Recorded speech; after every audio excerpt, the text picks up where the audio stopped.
The Bobcats had their second largest crowd ever at Bobcat Stadium as part of Military Appreciation Day on September 13th against Navy. 32,007 fans packed Wacker to see the Bobcats take on the Midshipmen in their first ever visit to San Marcos. Just days after the Texas State family lost one of its own and longtime trainer David Gish, the Bobcats won a triple overtime game on the road at Tulsa. Running back Terrence Frank scored the game-winning touchdown in what was the Bobcats' first triple overtime game since going into quadruple OT against Nicholls State in 2010. On senior night of the final home match of the 2014 season, longtime Bobcat head volleyball coach Karen Chisholm picked up another milestone, her 800th career victory as the Cats posted an impressive sweep of Sun Belt Conference opponent Troy. With the victory, Chisholm became just the 22nd collegiate volleyball coach to ever reach the 800-win mark and just the 13th coach to do it in NCAA Division I history. Only 9 other coaches across all 3 NCAA divisions have ever won 800 matches with one school like Chisholm has at Texas State. On the last game of what was a 3-game, 9-day road trip, the Texas State men's basketball team beat eventual NCAA tournament team Georgia State in double overtime 77-74 on January 5th.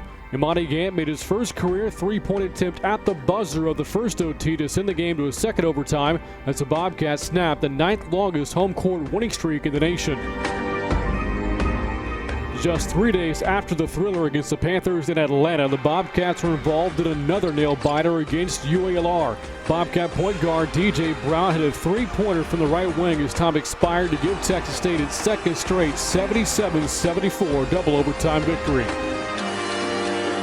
Texas State Track and Field won its first team Sun Belt Conference championship with the women's indoor squad for the only conference championship by a Texas State team this season, and just a second for Texas State athletics since joining the Sun Belt. The team put on a dominating performance, winning by 30 points behind the work of Allie Saunders and Taylor Kelly.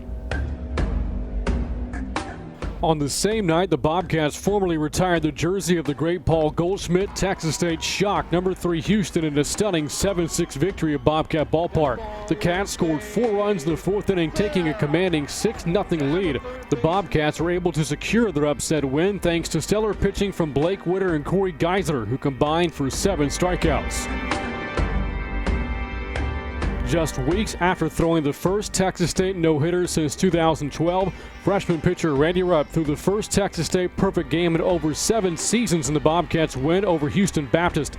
She did so with 9 strikeouts, adding to her season strikeout total of 293. Her no-hitter against UL Monroe earlier this season was just a hit-by-pitch away from what would have been her first perfect game. Craig Mager and David Mayo gave Texas State 2 players drafted in the same year for the first time since 2000. Mager was drafted by San Diego in the 3rd round, the Bobcats' earliest pick since Bobby Watkins was drafted by the Detroit Lions in the 2nd round of the 1982 NFL Draft. Mayo, who was 3rd of the nation in total tackles this past season, was taken in the 5th round by the Carolina Panthers.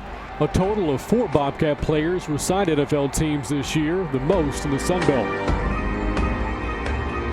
Texas State Track and Field took the team's largest contingent to the NCAA National Championships in quite some time this year. Led by senior long jumper and triple jumper Allie Saunders, the Bobcats also qualified the 4x400 meter relay team for the first time under head coach Dana Boone, as well as pole vaulter Annika Newell. Saunders went on to earn All-American honors in both long jump and triple jump, while Newell earned second team recognition.